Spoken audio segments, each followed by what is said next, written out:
ना आज बात करेंगे कामिका एकादशी के बारे में।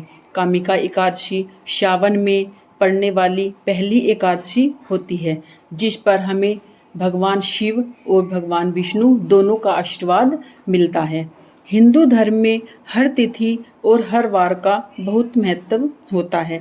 हर महीने में 2 एकादशियां तिथि आती हैं, एक शुक्ल पक्ष की और एक कृष्ण पक्ष की। हर एकादशी तिथि का अपना अपना अलग अलग महत्व होता है, लेकिन साल भर में आने वाली 24 तिथियों में कामिका एकादशी विशेष महत्व है, क्योंकि यह सावन माह में आती है। यह एकादशी श्रावण मास के कृष्ण पक्ष में पड़ती है। मान्यता है कि इस दिन व्रत रखने से भगवान विष्णु अपने भक्तों की सभी मनोकामनाओं को पूरा कर देते हैं। इस बार कामिका एकादशी पर विशेष संयोग बन रहे हैं, जिससे गुरु पुष्प योग, स्वार्थ सिद्धि योग और अमृत सिद्धि योग का निर्माण हो रहा है, जो इस दिन और भी खास बना रहे हैं। उज्जैन के आचार्य आनंद भारद्वाज से जानते हैं तिथि और शुभ मुहूर्त। 2025 में सावन के मास में कब मनाई जाएगी कामिका एकादशी तिथि? वैदिक पंचांग के अनुसार श्रावण माह कृष्ण पक्ष की एकादशी तिथि की शुरुआत 20 जुलाई को होगी। 21 जुलाई को दोपहर 12:12 पर एकादशी तिथि होगी। वहीं 21 जुलाई को सुबह 9:38 पर एकादशी तिथि का समापन होगा। इस प्रकार उदय तिथि के अनुसार कामिका एकादशी 21 जुलाई को मनाई जाएगी। और इस बार एकादशी इसलिए भी ज़्यादा महत्वपूर्ण है, क्योंकि इस बार की जो एकादशी है वो सोमवार को पड़ रही है, और सावन का दूसरा सोमवार व्रत भी है, और सोमवार मतलब एकादशी का व्रत भी है। वो कहते हैं ना, हरि और हर दोनों को मनाने का एक ही दिन हम अपने भक्तों को भगवान ने मौका दिया है।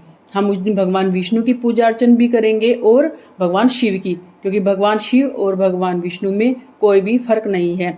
भगवान शिव और भगवान विष्णु खुद कहते हैं, जो हरि में और हर में फर्क करता है वो कभी भक्ति नहीं कर सकता, क्योंकि हरि और हर दोनों एक दूसरे के पूरक हैं। हरि बिना शिव की भक्ति नहीं है, और शिव के बिना भगवान विष्णु की भक्ति नहीं है। कामिका एकादशी व्रत रखने के हमें क्या लाभ मिलते हैं, आइए जानते हैं। कामिका एकादशी व्रत करने से भगवान विष्णु की कृपा प्राप्त होती है, और इस व्रत के पुण्य प्रभाव से ब्रह्म हत्या के दोष से भी मुक्ति मिलती है। श्री हरि से आशीर्वाद से सभी पाप हमारे मिटते हैं और मोक्ष की प्राप्ति होती है। एकादशी के दिन हमें क्या दान करना चाहिए?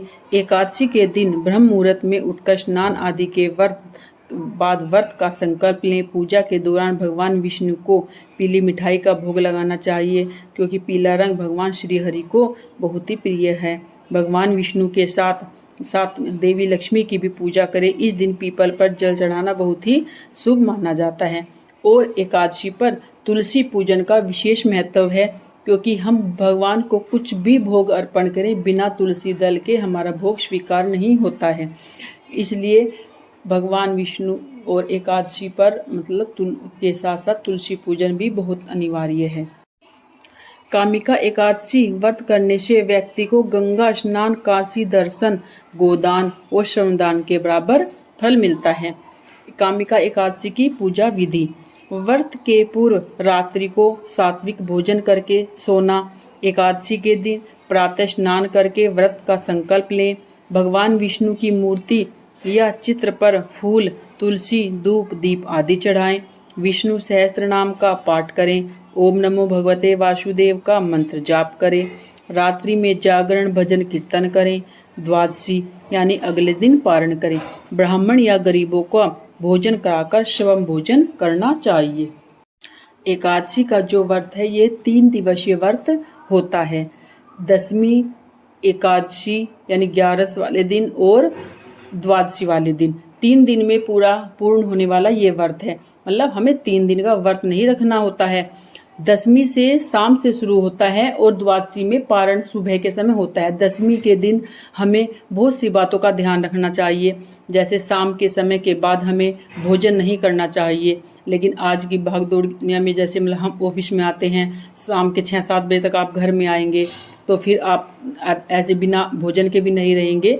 तो आप भोजन उसमें या तो आप फलाहारी भोजन करें, जैसे कुट्टू की पूरी बना लें, आलू की सब्जी, या फलाहारी आलू की सब्जी और दही खा लें, मतलब आपको फलाहारी भोजन करना है। और उस दिन आप बिना लहसुन प्याज का भोजन करें।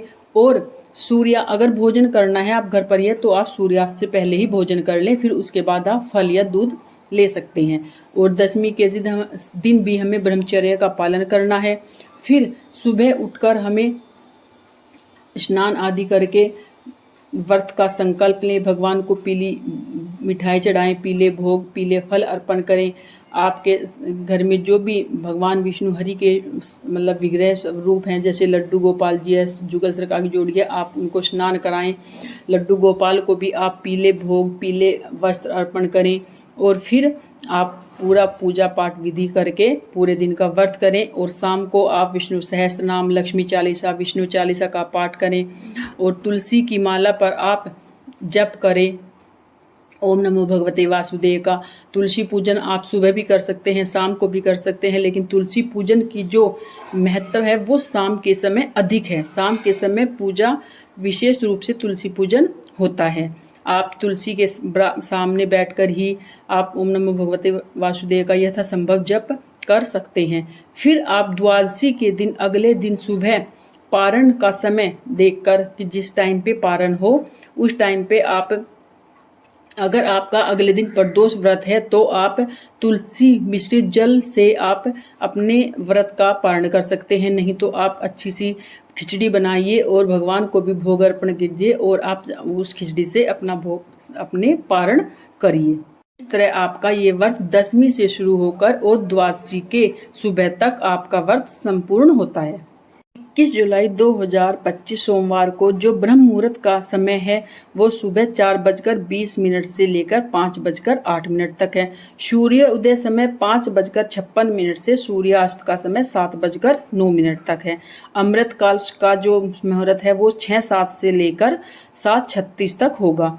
वृद्धि योग शाम को 6:39 तक बाद में होगा।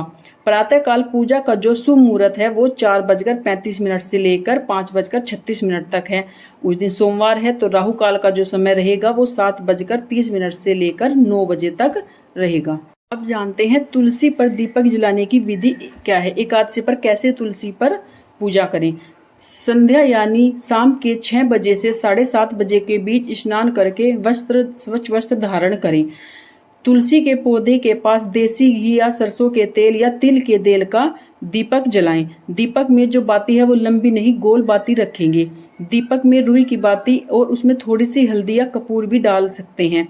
दीपक के पास तुलसी पत्र, जल का लोटा, फूल और थोड़े से चावल भी रखें। मतलब अगर आप डेली में पूजा कर रहे हैं तो चावल रख सकते हैं, लेकिन अगर एकादशी वाले दिन है तो उस दिन हम चावल नहीं रखेंगे। उसके बाद ओम श्री तुलसी नमः मंत्र का 11 बार जप करें। फिर 108 बार ओम नमो भगवते वासुदेव का जप करें। और फिर वहां पर तुलसी माँ के लिए कुछ भोग भी अर्पण करें। दीपक से फिर बाएं और दिशा में तुलसी के चारों ओर घुमाएं, दीपक को यानी घुमाएं। फिर आप परिक्रमा आप चाहे सुबह को भी कर सकते हैं, चाहे शाम को भी कर सकते हैं। तुलसी की परिक्रमा भी अवश्य करें। 7 या 11 परिक्रमा आप कर सकते हैं। द्वादशी तिथि जो प्रारंभ होगी वो 21 जुलाई को सुबह 2:39 से ही शुरू हो जाएगी और द्वादशी तिथि का समापन होगा इस बार 22 जुलाई मंगलवार सुबह 7:05 तक।